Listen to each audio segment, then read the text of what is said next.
Hey everybody, it's Meg from Books Off the Beaten Path, and we are going to do a book tag.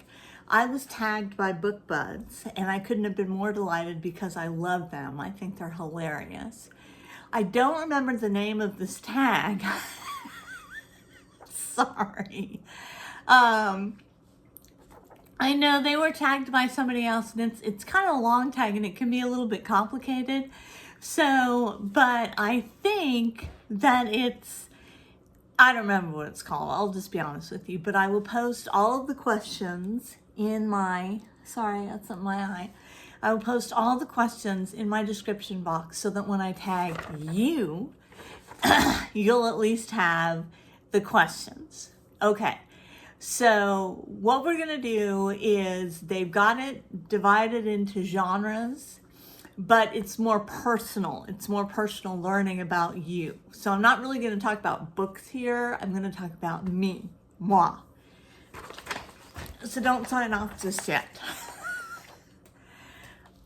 It's 10:30 in the morning, so I'm drinking club soda. And there's Bob, and hopefully she will not be as annoying as Twitch. She's already been put down in the laundry room. Back up, Bob. Okay, here we go. Question number 1, horror. What scares you? I'll be honest about this. My own body scares me because I'm a huge hypochondriac, huge. And so every lump or bubble or headache or neck ache or anything like that scares the crap out of me. I just can't handle it. I try to be calm about that, but yeah, it's my own body. My own body frightens me. I want it to work perfectly all the time, and it doesn't. As you can see, my neck tilts up and everything, and that was from, some bad doctoring years ago, but I hope you guys still love me despite of it. I still love you for any reason, but it's my own body that frightens me the most. That's why I don't do body horror, because that would just, Okay, sci-fi. What is something that you've done that is beyond belief, something you didn't think you could accomplish until you actually did it? I just dropped the questions. Hold on. Okay, let's repeat that question since I had to crawl under the couch. What is something that you have done that is beyond belief, something you didn't think you could accomplish until you actually did it? That's an easy one. Fly on a plane. I'm terrified of flying. I'm a hypochondriac, and what's the word for aeroplanophobiac? I'm just terrified of flying. But I've had to fly a lot in the last couple of years because my son has moved, and I flew some for work and everything like that, and I hate flying. I just hate it. I hate that pulling against gravity feeling that you get when you're first going up. And then I hate the going up part. I hate the middle part when you're getting all the bumps and the turbulence and everything like that. And I hate the going down part because that's frightening to me too. So yeah, I pretty much hate all of flying, but I've done it. And I didn't think I could do it without my lovely hubby with me, but I did. So flying. Fantasy. What excites you? Ooh, now that could be taken a couple of different ways, but what excites me? I'm going to put this in a couple of different terms because it doesn't make sense, because I don't make sense. But in a book, if we want to talk about it in a book, which I said we weren't going to talk about, in a book, a journey excites me. If somebody has to go on a journey, I love that. At home, that doesn't excite me. What excites me at home, I think, is being inside when I know there's a storm on the way. I love that. I love listening to the rumble of the thunder in the distance and seeing the lightning skirt across the sky. And that really excites me, is waiting for thunderstorms. Okay, thriller, suspense. What makes you anxious or keeps you up at night? Well, in addition to my body, money. I am a big money worrier. I'm always worried. I'm worried about currently my 401k. I'm worried about student loans for my kids. I'm worried about money worries me. And it worries me more than is rational, because money is a tool. And, you know, you have to use money to, you know, pay the house payment and do everything like that. But it bothers me so much so that I'm always thinking that I can move those numbers around in a different way, but I can't because numbers are constant. That's what Carl Sagan taught me. Okay, let's see. Action adventure. What thrills you? Something you do for fun other than reading. I know you're going to be really, really surprised about this one, but I like to cross stitch and I like to go to church. I like to cross stitch because it takes my mind, it gets me in the flow. It's just the colors and the fabric and the needle going in and out, and I love that. And I love going to church because my church is beautiful and we have a beautiful choir, and that's another experience where I sort of feel a little bit out of body. Now, I don't want you to think that I'm rolling around speaking in tongues or anything like that. I'm not doing anything like that, but I like that experience of being quiet and looking at the stained glass, and when the sun comes through the stained glass and reflects on the floors. I love that. And I love cross stitching.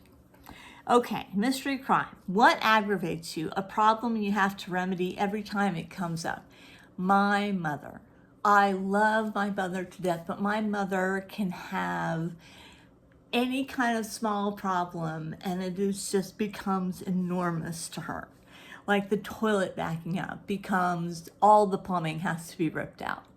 You know, she has spilled something on her shirt and the entire outfit is ruined and everything. So, and I deal a lot with those problems because I had a brother and he died several years back, and he died several years back. So I'm kind of like an only child, and my mother lives with us in a little mother-in-law edition. And so, yeah, and that's what aggravates me is my mom. I have to deal with those problems almost every day. It's enough to be crazy making. Okay, I'm looking down at the paper instead of holding the paper up, which I could easily do. Humor. What delights you or makes you laugh? My husband and sons. They all have a wonderful outlook on life, and they all have a great sense of humor, and they make me laugh. I also have wonderful friends who are very lighthearted, and I meet with them every month. I have 2 sets of groups of friends that I meet with every month, and it's wonderful, and they all make me laugh. So friends and family make me laugh. That makes me laugh. Okay, romance. What's your platonic or romance love language? Just talk to me.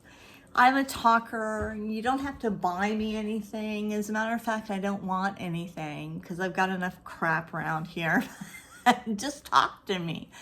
Talk to me and tell me that you care, and tell me that I've made a difference, and tell me that it's important. And that's really hard for my husband because that is not his love language. And so we conflict on that at times, but not all the time. Okay, what's next? What inspires or motivates you? Creativity inspires and motivates me.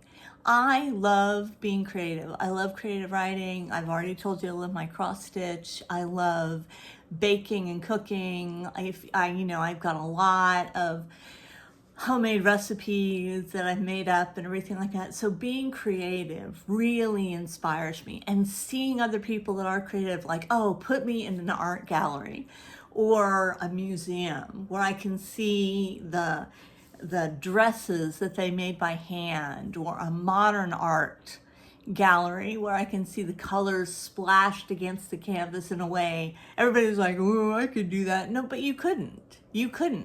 That's why they're artists. Take that to heart. Okay.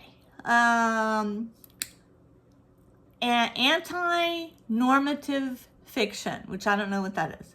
In which areas of your life do you swim against the stream? I don't think I do. I don't think I swim against the stream that much. No, I don't. I'm a stream swimmer. Literary fiction. What is something you like to take your time with? Books. I like a long book, which is hard for a booktuber because you want to be churning out those videos and everything like that. But I love a long book. And like I said, I love a journey.